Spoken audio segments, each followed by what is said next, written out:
Vladimir Putin জানিয়ে দিলেন এই কঠিন সময়ে রাশিয়া থাকবে ইরানের পাশে, একজন বিশ্বস্ত বন্ধু হয়ে, একজন নির্ভরযোগ্য অংশীদার হয়ে। ক্রেমলিনের বিবৃতিতে উঠে আসে সেই বার্তা।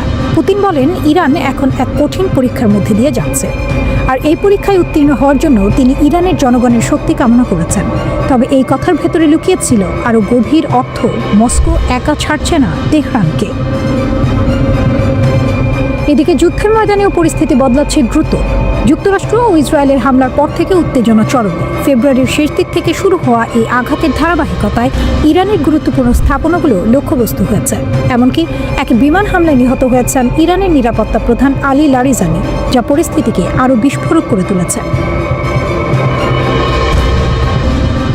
এই প্রেক্ষাপটে রাশিয়া শুধু কথায় নয়, কাজেও পাশে থাকার বার্তা দিয়েছে।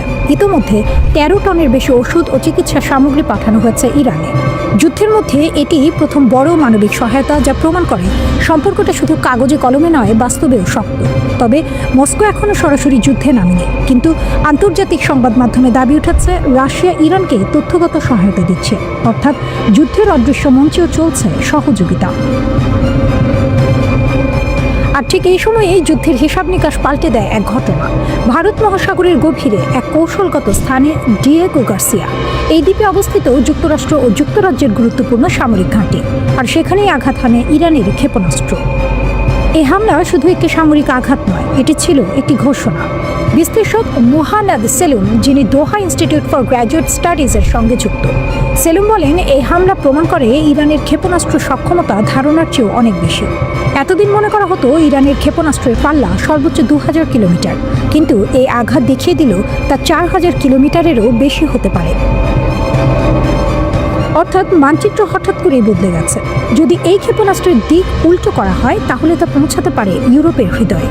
লন্ডনও আর দূরে নয়। ফলে শুধু যুক্তরাষ্ট্র নয়, এখন নতুন করে ভাবতে বাধ্য হচ্ছে ইউরোপও।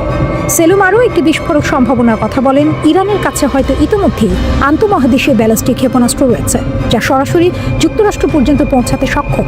ইরানের মহাকাশ কর্মসূচি এই সক্ষমতার ইঙ্গিত দেয়। ইরানের আকাশসীমায় ইসরায়েলের একটি যুদ্ধ বিমানে আঘাত করার দাবি করেছে তেহরান। ইরানের ইসলামী বিপ্লবী গার্ড বাহিনী IRGCর বরাতে দেশটির রাষ্ট্রীয় সংবাদ সংস্থা ইরনা এই খবর জানিয়েছে, কিন্তু ইসরায়েল তা অস্বীকার করেছে। গত ২৮ ফেব্রুয়ারি ইরানে যুক্তরাষ্ট্র ইসরায়েলের যৌথ হামলা শুরুর পর এটি এই ধরনের তৃতীয় হামলা। এর আগে ইসরায়েলের সামরিক বাহিনী জানিয়েছিল ইরানের আকাশসীমায় তাদের একটি যুদ্ধ বিমান বিধ্বংসী হামলার মুখে পড়েছিল। তাদের দাবি, বিমানটি সফলভাবে হুমকি শনাক্ত করতে পেরেছে এবং কোনো ক্ষতি ছাড়াই পরিকল্পনা অনুযায়ী অভিযান শেষ করেছে। IRGCর মতে, যুদ্ধ শুরু হওয়ার পর থেকে তাদের প্রতিরক্ষা ব্যবস্থা ইরানের আকাশে ড্রোন, ক্রুজ ক্ষেপণাস্ত্র, জ্বালানি বহনকারী উড়োজাহাজ এবং যুদ্ধ বিমান সহ ২০০ এর বেশি আকাশযান ধ্বংস করেছে।